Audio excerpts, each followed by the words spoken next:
G'day everyone, welcome back to Nat's Knackers Yard. I'll be Nat, this will be my Knackers Yard.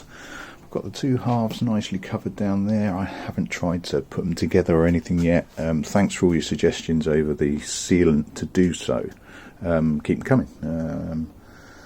Yeah, I'm looking at the 3-bond stuff and I can't seem to get it in the UK, which is slightly nuts. But hey, I'm all set up and good to go. I'm going to start looking at these valves and basically the top end. What have I done? I have removed the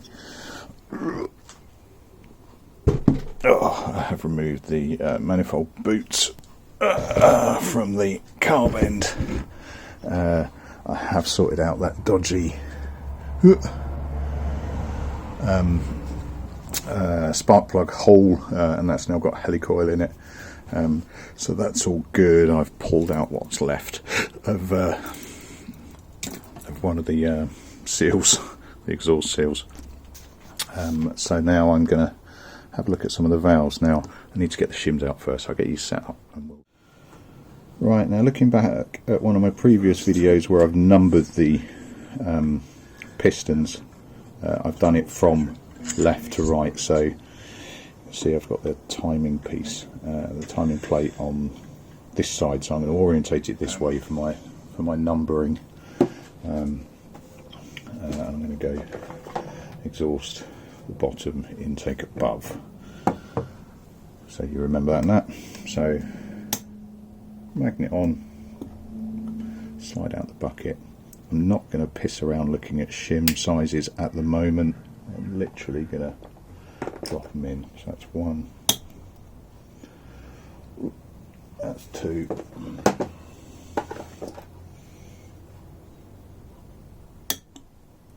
that's 3, trying not to hit you in the face, that's 4. So I'm trying to keep myself as organised as I can, because that seemed to be, you know, the top tip from others. And just to show you what I've got there, I've got my drawers with my subdivides in 1, 2, 3 and 4.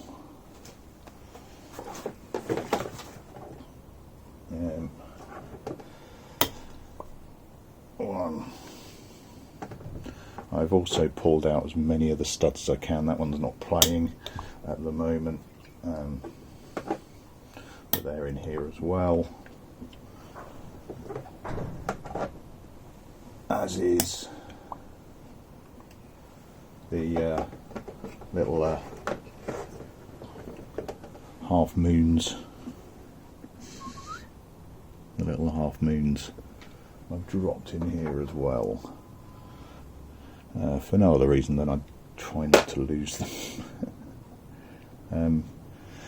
Right, so I'm good to go. Now, I've not done this before, like most things I'm doing on this bike actually. What I do have tucked away down here is a shiny new uber cheap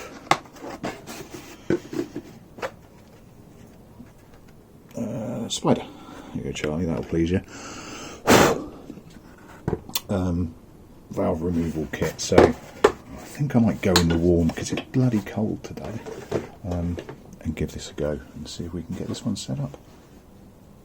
Right, we're in my kitchen. We're destined to get in each other's way. I've got the Badger set up. The handle keeps falling out. I've got the valve end set up to be the right side. What I'm trying to do is just give myself enough space to be dangerous.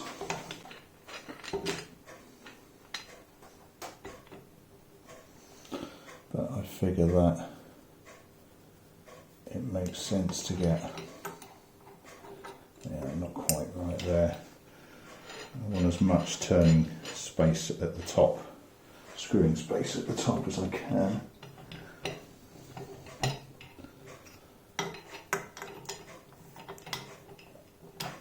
So I don't just have to wind this down forever before it starts getting any action. Now all of these hooks are different sizes. It strikes me that the one that I want as close to correct as possible is probably the one on the valve itself rather than the one on the cap at the top. Please convince me if I'm wrong. Quite tricky to see under there.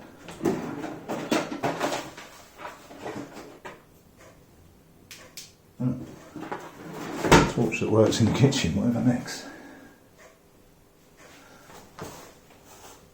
Yep, on.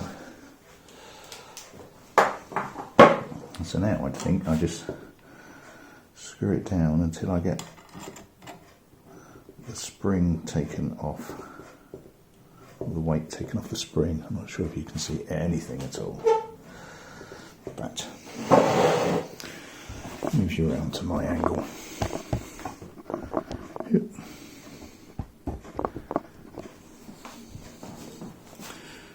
So I can put my hands in the way so you can't see anything.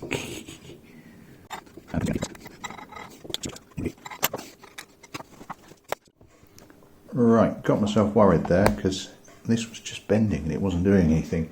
Eventually it gave way, but it wasn't a slow process, it was a pop. So I've got the two collets off there. They are in exhaust 1. So I was concerned it wasn't compressing. It was, but it just let go all in one go. It wasn't a slow and gentle process as I was anticipating.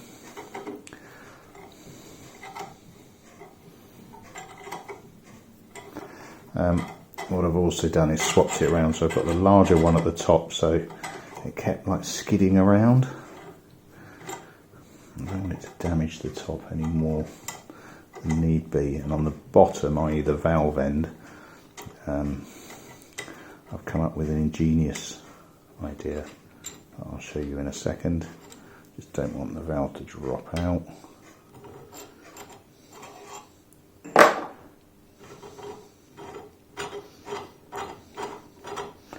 This is a horrendously cheap tool and it feels like it too.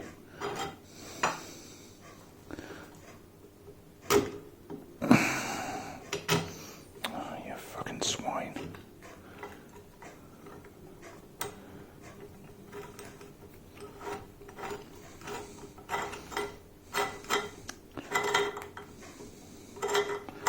Come on, give it up. There we go.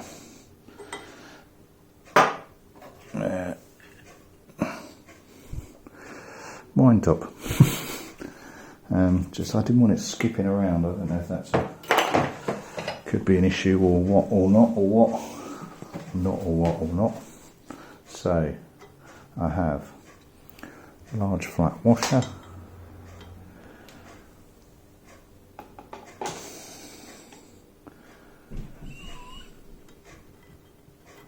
Big spring.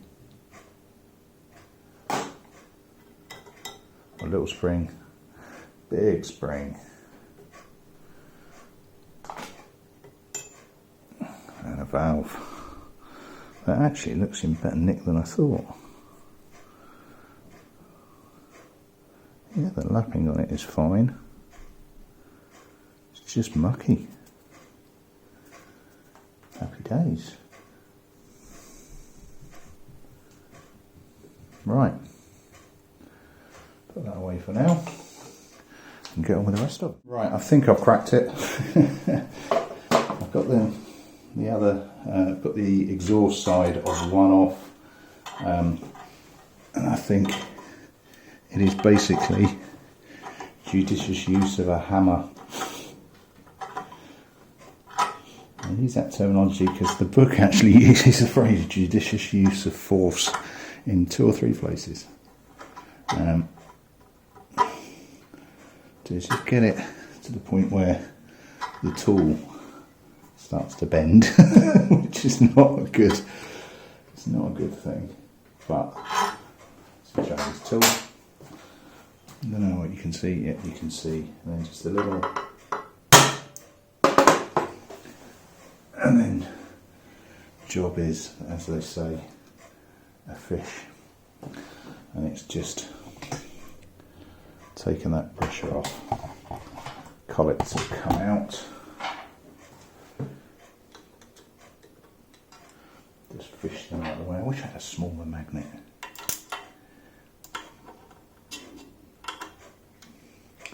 I could be a little bit more deft with it rather than just waving around one that doesn't quite catch. So there's one half. It's the problem with using a kitchen table that's black and white. If you put anything down on the black, you ain't going to see it again. Or not until the kids pick it up at breakfast. Daddy, please.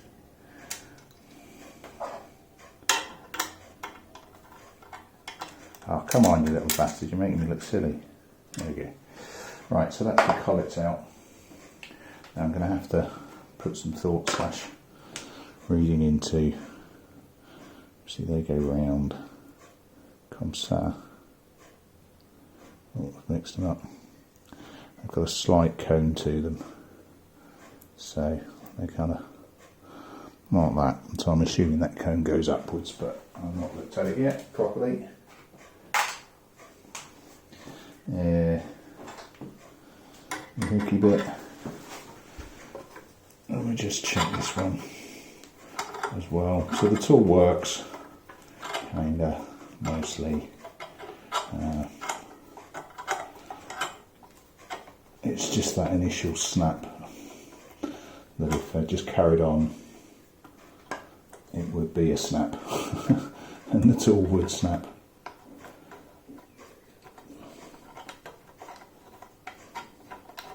I'm just pulling it down so it doesn't spin quite so much on the disc.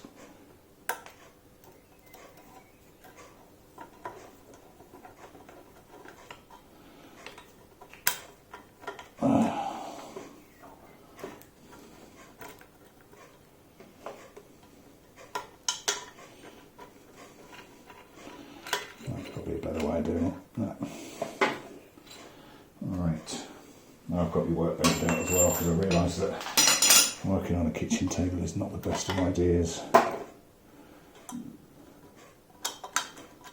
So again, I've got the washer, bit of dual spring action.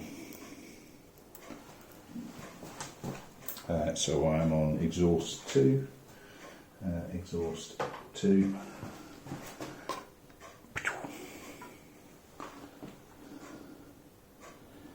Looking scabbier and nasty on the top. Gonna have to look up to see if I can soak these rather than scrub them, because I'm lazy. Right, using that technique, I'm going to crack through the rest. Right, so there we go, they're all out. The bit I still need to do, which I'm not going to do now because I've run out of time, is the oil seals, the stem oil seals, which I've got in the kit. I need to take the speedo drive out as well. And then I think we're pretty much stripped and good to go. We've still got these little like fin separator rubbers, which I'm not entirely sure what they're for as much as anything else. I don't know if they serve a purpose. And then we're pretty much good to get cleaning on this. I do want to try my soda blasting, and I'm less concerned on this. Obviously I'll cover what I can to do that. Yeah, now as far as the actual base is concerned, they're not looking too bad around the joins. I need to find a way of cleaning this. Obviously I'm not going to blast this because I'll have at the seatings, which aren't too bad. he says, with no knowledge of whether they're bad. Now, continuing the look around, I've got another broken fin there, haven't I? I might have to do something about that. In fact, didn't I do that? Didn't think I did. Oh well, there's a little bit of homework to do. Let's have a look. Let's have a look at what we've got. So, it's the intake wise. So 4. Oops. Quite shiny, although mucky. But the working edge looks okay. The others, meh. Okay, bit of shiny on 3. 2, less so, and a bit broken. 1, yeah, pretty good, but just a bit.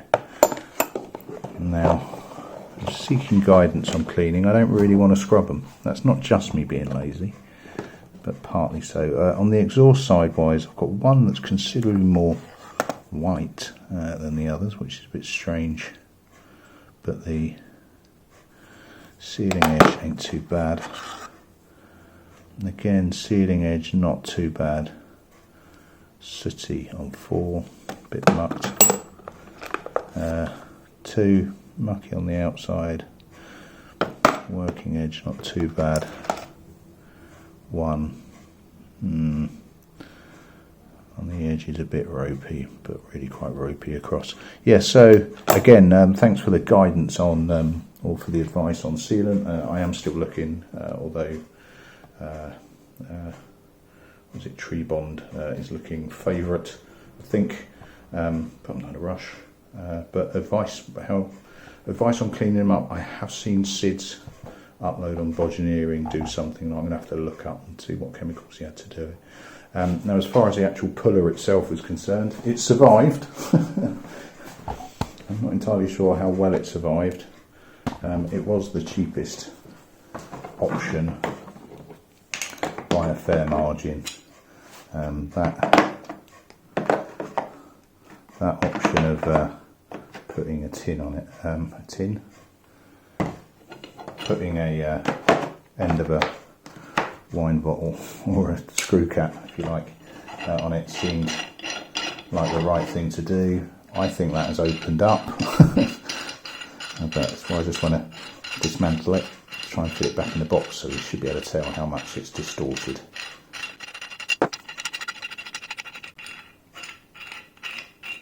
Right. Yeah, that's good inch. Yeah, I mean, it should still be usable, although I don't think the box is anymore.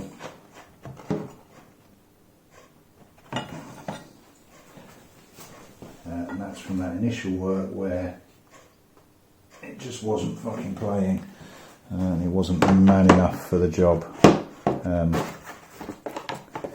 Where's that little bit gone? Right, so the rest of it will go in the case.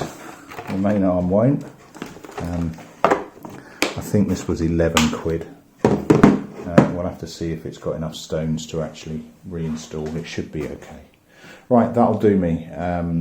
8 valves out. 1 half broken tool for doing so. Success.